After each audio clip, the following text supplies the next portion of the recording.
91. Okay. You're supposed to count down. 3, 2, 1. There we go. All right. So here's the 10th part of our study of Yoel, and we're in the second chapter. We're going to look at the second verse.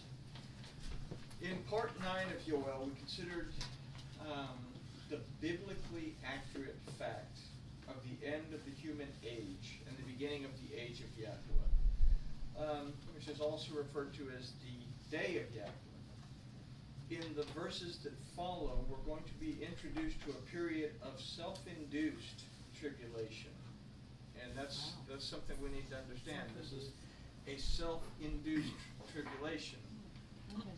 Elohim gets the rap for he's going to cause all this bad stuff to happen. Elohim is not going to cause any bad stuff to happen. This is a self-induced tribulation that we're bringing upon ourselves. So, and this tribulation will be unlike anything that's ever been seen before. So we're going to consider also what the believer will have to do in order to overcome. And that'll come throughout the verses. We're going to take a sneak peek at some of the verses. And we're also going to see that it isn't always about the invasion of physical armies, that sometimes the damage from within is much more devastating. We want to look at everything in physical points of view. We want to think, oh, well, it's going to be, I hear this a lot, it's going to be Russia that does this and China that does that, and the Middle East is unstable and this. And yes, those things are true, but the problems are going to be within what causes this instability. And it's people that cause the instability. Those negative emotions that were in Cain that caused him to kill Abel. So, anyway, so Yoel 2 verse 2 says, a day of darkness and gloominess, a day of clouds and thick darkness, as blackness spread upon the mountains, a great people and mighty, there has not ever been the like, neither shall there be any after them, even to the years of many generations. It sounds kind of gloomy. So let's take a look at this verse and see if we read it a little differently by the end. We've already established that Yom means not simply a day, but also a time period or an age. The next word is Hoshek, that means darkness. Now consider that the word Hoshek also means obscurity, destruction, misery, death, wickedness, ignorance, and sorrow. A little bit more than simply darkness. So here we could formulate an initial idea of a period of time or an age of obscurity, destruction, misery, death, wickedness, ignorance, and sorrow. And we say, okay, well, what is this time period? Is it the future? Is it the past? So let's consider Bereshit 1, verse 2. We've looked at this several times, but it says, now the earth was unformed and void, and darkness was upon the face of the deep, and the Ruach of Elohim hovered over the face of the waters. So we have to take a moment to consider this verse in Bereshit before we move forward. A thought to consider is one that the rabbis of the past have postulated. It says that the earth was in the condition that it was because a prior age of humankind failed. Now, we won't agree, we won't disagree. What we need to take a look at and consider in that statement is the idea of the helix of time that the Torah illustrates. We, as humankind, have been in a state illustrated by Bereshit 1:2 numerous times over and over throughout the ages. So it's not an idea that we could immediately dismiss, but at the same time, we're we're reluctant to say, oh, well, humankind went through all this prior to the beginning, and here we are starting again. The idea is to consider helical time. For example, let's consider unformed and void throughout history. First of all, we have the transgression of the Adam that brought on a state of being unformed and void. There was issues. Those issues became so serious that a destruction had to take place. And what we have is Noah. Noah basically was the light of that particular era. The ark lands. They all get out. They're all happy. They all go their separate ways.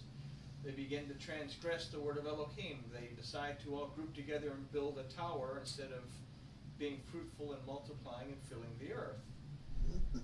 So we have another period of formless and void, another period of transgression that's going on until another light comes along in Abraham. Abraham is given a promise. A covenant is restored with Abraham. Then Abraham has 3 sons, or 2 sons. My two. I wanted to say, oh, my 3 sons, but no, it was Abraham, Isaac, and Jacob. We've been watching My 3 Sons at home. So. Yeah. But so during this period of time, however, things start to go south, and they end up in Egypt. They end up in slavery. They end up empty and void again. Along comes Moses, the new light. Moses leads them out of slavery, helps them to receive the Torah of Elohim. But things aren't perfect. We have another period of null and void, or empty and void. As the old generation dies, the new generation comes along. We go from that new generation that crosses over the Jordan, fresh light, only to enter into the period of Judges, where they're void, empty and void, redeemed, empty and void, redeemed, empty and void, 12 times throughout the book of Judges, if I counted them right. Finally, we have another light that comes into the picture with David and Solomon. David secures the kingdom. Solomon has a reign of peace. Solomon decides he wants to marry everything that moves. And as a result, he gets dragged into pagan influences, and he is told by Elohim that the kingdom after you is going to be split. And we go into periods now of good kings and bad kings, good kings and bad kings. We have the split where Israel, and now we have Judah. So we have periods of emptiness and void that are taking place. Finally, they go into captivity, another empty and void period of time, which brings them to a light under a heathen king, pagan king, by the name of Cyrus, who tells Ezra and Nehemiah, yeah, go ahead. Go down there, fix the walls, fix the temple. We'll make sure everything's okay for you. So everything is going okay, but things start to decay a little bit. Along comes another light with another pagan king, Alexander. And everything's really okay for a little while, then things start to go south again. Then we have problems with Antiochus. We have problems with the Jews wanting to become Greek and some not wanting to become Greek. We have a civil war, empty and void. The Maccabees come along, a light restores things. Then we have some serious problems that begin because now we have the beginning of rabbinical Judaism. They say it's the same slogan that we have today in Israel that says, never again. They said never again. And because they said never again, they started constructing what would be the oral law that would become the Talmud, which would take them away from Torah back into being in a state of emptiness and void. This goes on, the birth of rabbinical Judaism. A new light comes into the world, Yeshua. Yeshua fixes things. The blood of Yahshua fixes a lot of things. But now you have rabbinical Judaism on one end, you have what develops as Christianity. So even though Yahshua fixed things and made a way for us to receive redemption, deliverance, and restoration, we're still back in an empty and void world. What we've produced since then has been rabbinical Judaism, Christianity, and the onset of Islam. We are still in an empty and dull world, and it's lasted longer than any of the other ages. And the only difference in this age and all the other ages is that now humankind possesses the ability to annihilate itself. We didn't have that before. Now we have that. So can we say that this helical clock is running out? We say yes, probably, because now humankind actually can destroy itself. Whereas before, it could just do a lot of really stupid stuff to itself. Anyway, whoa, I'm like glad I got that off my chest. So, we see how this emptiness and void continues through the ages, and we can see a rabbinical point of view that humankind prior was also destroyed. Not that it was, not that it wasn't, but it's an idea that we can have. Now, keeping this particular idea in mind, while we consider the next word in Yoel 2:2, will give us an idea of how serious this condition in Yoel is. And this word is va'afela, that aside from gloominess means dark. Specifically the darkness that comes when the sun has gone down. With that concept in mind, consider that this word also means calamity.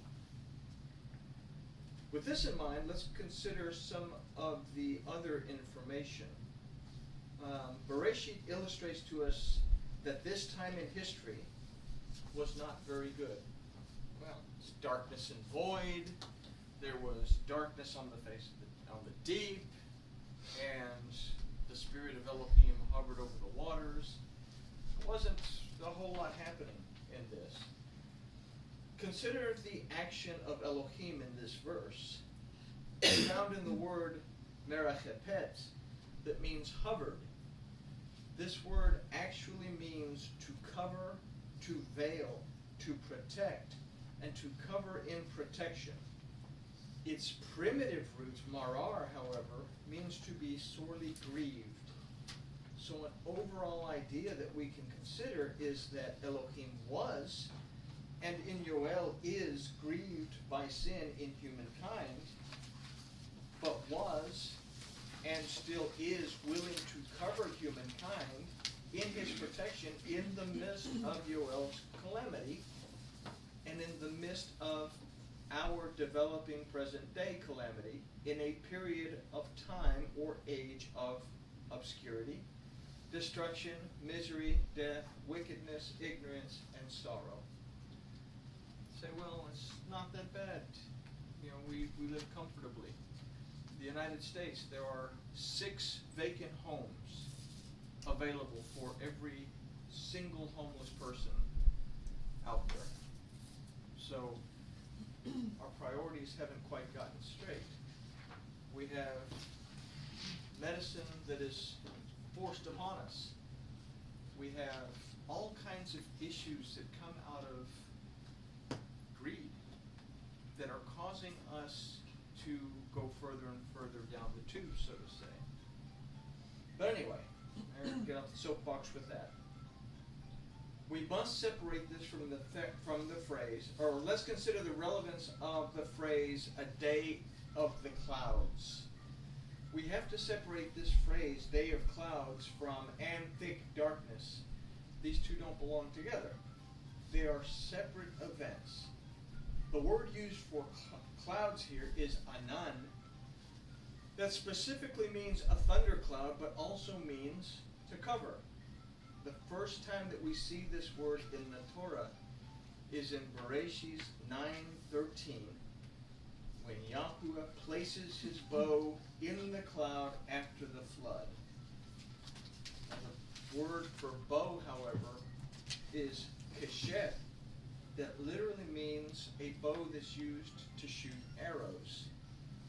It can mean a rainbow, but not specifically. Specifically, it means the type of bow you shoot arrows with. The root of the word Torah is yara, that means to shoot an arrow. So what we can consider here is that the covenant sign shown to Noah was the covering that would come from the Torah of Yahuwah Elohim. He said, I will place my bow in the cloud, and it will be a token of a covenant between me and the earth. In the phrase, a day of the clouds, or a time of clouds, is a time we must be ready for, as it will provide the covering against what we have considered to this point. Now, you have the notes on Matthew 24, and if you have time, go back and review them. I didn't print them out because they're like 10 and 12 pages of notes for part 1 and part 2 and part 3. So if you can't find them on the back page, there's information on where to go on Thinkific, and you can download it for free. But this Matthew 24, we take a look at for more insight on the day of the cloud. The important thing to consider with this day of the cloud is that we absolutely must establish our relationship with Yahuwah Elohim before this day of the cloud, because it's on the day of the cloud that the shofar will blast. We must be able to identify this voice in the shofar.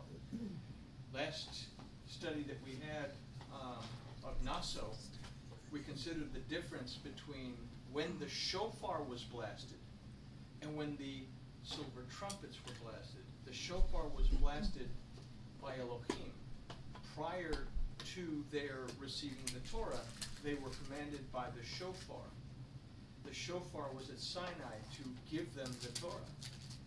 But they wouldn't listen to the shofar, so Elohim had them make trumpets of silver so they could listen to the work of their own hands. There's a difference between listening to the voice of Yahuwah Elohim and listening to our favorite rabbi, teacher, preacher, television evangelist, best-selling author. We have to be able to have that solid relationship to hear his voice on this day of the clouds. But Matthew 24 is a good study to help with that. Thank you, Lorraine, for the question. So, now the next phrase is, and thick darkness. Ooh. The word for this is va'arafel, from the root arafel. Now note that this is a different word that's used for darkness. This word means a thick darkness or gloom. The Proto-Hebrew of this word describes it as a darkness so thick that it can be felt. This is very serious. The word used for darkness during the plagues of Egypt was choshek, but because of a refusal to let the people go, we'll talk about that in a minute, choshek became arafel. It talks about choshek in the plagues of Egypt, this darkness, but it becomes arafel.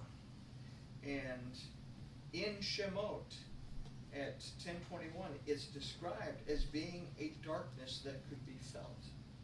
So the Proto-Hebrew and Shemot are on the same page with this word. Now, the darkness was the plague that preceded the death of the firstborn. Okay? The death of the firstborn is it. After that, the children of Israel were let go. And if that's an indicator of the end of the age, then after the darkness will be a period again that the children of Israel, those who have established and are restored because Elohim is greater than they are and walk in that relationship, will be let go. So, something to consider. But preceded the death of the firstborn. The next phrase is, as blackness spread upon the mountains. Oh, that sounds terrible, but it's mistranslated in the English of this verse. The word keshachar does not mean blackness. It means morning or dawn. This verse should read, as the morning spreads over the mountain. The word keshachar also means light, which illustrates helical time. This word comes from the root shechar, that means to see early, to seek with diligence, to make a painstaking search. We can consider that we must make every effort to seek the light of the morning in the deepest darkness. And I was thinking about this, and the next thing we read here is, consider Bereshis 1:3. And Elohim said, let there be light, and there was light. And the light he called Yom. And the darkness he called Leila, night. That Yom is the period of time that we have to learn. But when we go into that empty and void state, we go into Leila, into the darkness. But the root letter of Leila is Lamed, that means to learn. That we must learn from these dark periods of time in order for us to be able to, the next verse in that, verse 4, and there was evening, or is it verse 5? Evening, and there was morning, the first day. That we must be able to Erev. Erev is evening, but it's the first time that we see the ayin as the root of the word in Torah. That means we have to be able to perceive a difference between darkness and light. In the evening time, you look outside and, well, is it dark or is it light? We're not sure. It's actually a time where our vision is obstructed. We are not sure what time of the day we're in. It's a really weird human thing, I guess. But anyway, that being said, Elohim said, let there be light, and there was light. When we consider that this morning light is described as spread over the mountain, the word used for spread is a really cool word. It's parus. That aside from to spread also means to cut into portions or to divide into pieces. And the word parus is the root of a word that we've come to know as parasha, that we use to describe our Torah portions. This word is followed by al, that in the verse is used as upon, but also means account of, according to, and on the grounds of. So an idea that we can formulate here is the morning light be divided into portions over the mountains. And this actually should say the morning light being divided according to, on account of, and on the grounds of. So I guess the thumb got in the way again. But it doesn't give us a whole lot of information as to why this is written here. Why the morning light over the mountains. So let's go on and take a look at this word for mountains, which is hecharim, that's from its root har, also means mount. So we have to ask, what do divisions or portions of light and a mount have in common? And if we ask questions like this, it's going to lead us to try to pull answers out of a hat. And one of the answers that we pull out of a hat is that we can conclude, or we can consider, that the portions of, or the divisions of the Torah as given at Mount Sinai that bring the morning light into the darkness. Just as the light in Bereshis 1:3 restored the light to the darkness. Here the light of the word of Yahweh is being delivered and brought to the darkness of humankind. So we said that the giving of Torah was one of those instances of light to a empty and void world that was simply relished at first, and like everything else that we come in contact with, because we're all still 3 years old at heart. We get the new toy and we enjoy the new toy and we lose interest in the new toy and we move on to something else. That they received the Torah, they relished the Torah, and then as soon as they crossed over into the promised land, they let it go so that they could do new things because they wanted a new toy to play with. Doesn't that just make you young at heart? Anyway. So this gives us more clarity as to why the phrase is where it is. The verse is illustrating darkness followed by light, and then again, as we will see, a great darkness. This is to be found in the next phrase, a people and a mighty, a great people and a mighty. There has not ever been the like, neither shall there be any more after them, even to the years of many generations. Sounds like a tough group of people that's coming, right? Mm-hmm. Boy, it's going to be a really powerful army. So let's take a look at this.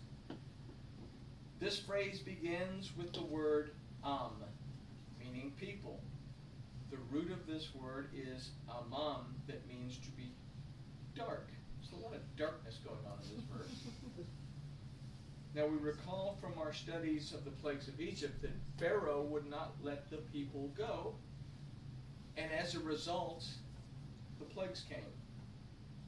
We considered the idea of meaning people from its root amam, meaning dark or dim, and the root letter of both of these words is the ayin that represents perception.